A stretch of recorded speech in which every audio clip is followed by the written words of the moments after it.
tuxumli parhez bu minimal uglevodlar va oksil miqdori yuqori bo'lgan past kaloriya dietasidir. +1 301 760 60 70 bizning WhatsApp raqamlarimiz aziz do'stlar.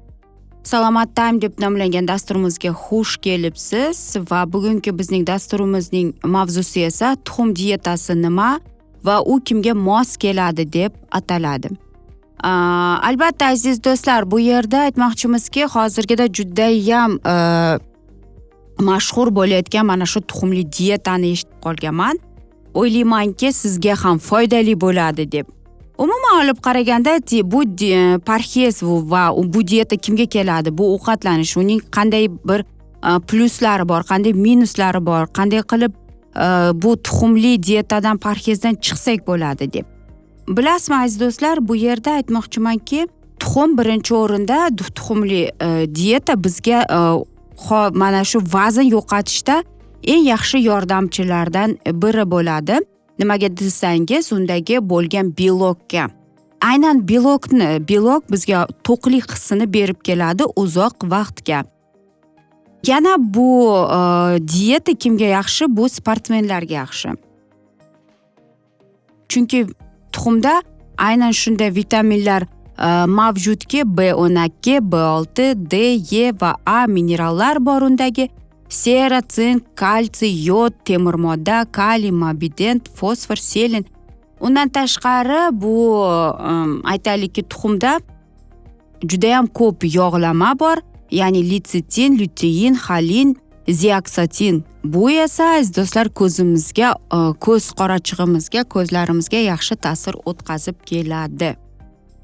Xo'sh, tuxumli dietaning nimasi yomon, nimasi minus deb aytamiz. Chunki bu yerda albatta uning o'zining juda ham ko'p foydali xususiyatlari mavjud bo'lsa ham, lekin uning minusi ham bor. Masalan, u xolesteringa boy. Shuning uchun ham aytaylikki, uni ko'p iste'mol qilsak, yurak kasalligi, tomir kasalligiga olib kelishi mumkin.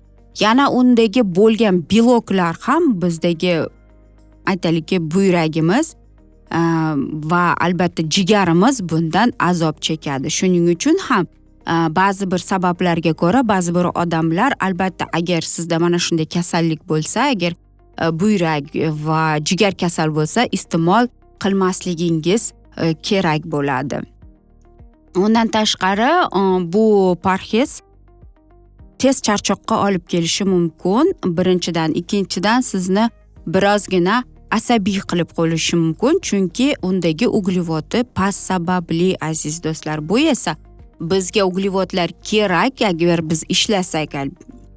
Yana bu tuxumli parhez kimga man etilgan? Kimda xolesterini yuqori bo'lsa, buyrak kasalligi bo'lsa, jigar kasalligi bo'lsa, yurak qon tomir sistemasi, albatta agar tuxumga allergiyangiz bo'lsa, homiladorlarga va umuman emizli ayollarga ham mumkin emas aziz do'stlar. Bilasizmi, agar biz kimga mumkin bo'lsa, parhez bor, bu yerdan bir ajoyib menyu bo'ladi. Bu yerda aytmoqchimizki, birinchidan siz bu tuxumni faqatgina 3 mahal iste'mol qilishingiz kerak bo'ladi va uni yeb olay, buni yeb olay bo'lmaydi. Ikkinchidan, albatta siz meva iste'mol qilsangiz bo'ladi. Bu yerda limon, pomelo, greypfrut, mandarin, apelsin va hokazo. Uchinchi, go'sht. Albatta siz tovuq go'shtini iste'mol qilishingiz mumkin yoki umuman yog'siz go'shtni iste'mol qilish mumkin. O'shanda ham bug'da pishirilgan bo'lishi kerak yoki bular duxovkada pishirilishi kerak. Nonushta, albatta nonushtani biz sitrusdan boshlashimiz kerak. Uni birinchi bor bo'lib iste'mol qilishimiz kerak. Ya'ni bu oshqozonning kichkinasini hajmini biroz kichkina qiladi. Va bu 2 kunlik parhez aziz do'stlar. Mana shu parhez davomida siz albatta unutmasligingiz kerakki, to'liq qamsilangan suvni iste'mol qilishingiz kerak. Chunki tuxumda belok ko'p, bu esa albatta bizning buyragimizga o'zining ta'sirini ko'rsatib qo'yadi. Shuning uchun ham biz suv iste'mol qilishimiz kerak bo'ladi. Ko'k choy ichishingiz mumkin va bu yerda biz hammamiz bilamizki bir kunda 2 litr suv iste'mol qilishimiz kerak bo'ladi. Albatta yana salatlar mumkin bu yerda, albatta limon so'ki bilan qo'shilgan. Tuxum esa qanday tayyorlanadi deysizmi? Hech qanday tuzsiz, hech qanday spetsiyasiz aziz do'stlar. Bu yaxshi bir xislatlardan biri bo'ladi va men o'ylaymanki sizga foydali deb. Lekin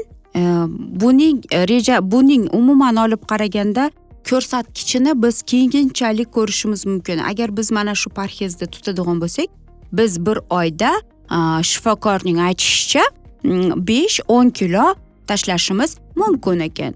Lekin aziz do'stlar, darrov mana shunday kiloni tashlash esa bizning sog'lig'imizga afsuski o'zining zararini ko'rsatib qo'yadi. Eng yaxshisi albatta tabiiy holki biz bir haftada 0,5 kilo, 1 kilo tashlashimiz mumkin. Bu degani oyiga biz 2 yoki 4 kilogacha tashlashimiz kerak. Ha, albatta aziz do'stlar, bu parhez o'ta qattiqdir va u bilan o'ta fanatizm bilan kirib ketmasligimiz kerak. Ya'ni biz o'zimizning sog'lig'imizga zarar yetkazmasligimiz kerak. Buni faqatgina bir yilda bir marta iste'mol qilishimiz kerak aziz do'stlar.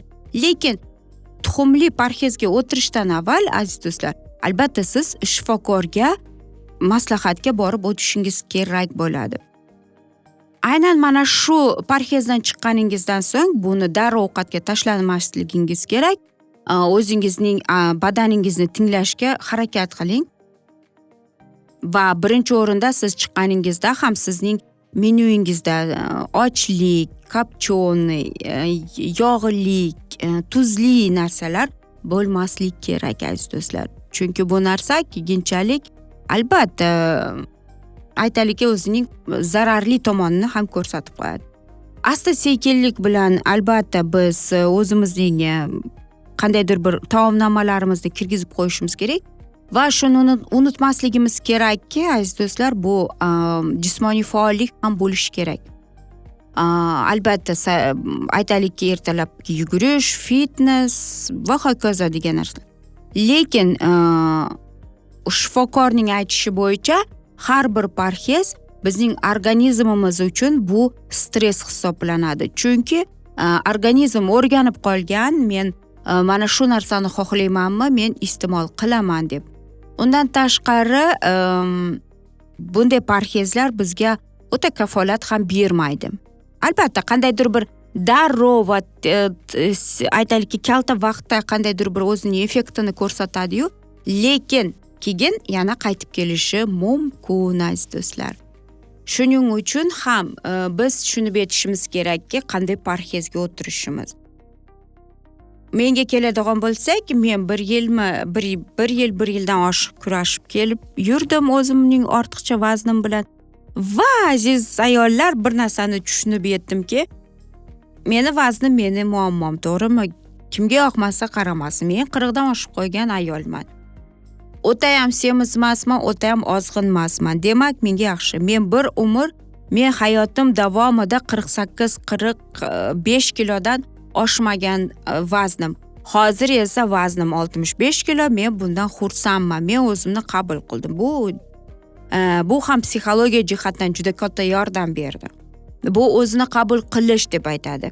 Shuning uchun ham aziz do'stlar, tuxumli diyetaga o'tirishdan avval unutmang, shifokor bilan konsultatsiyadan o'ting, analiz topshiring.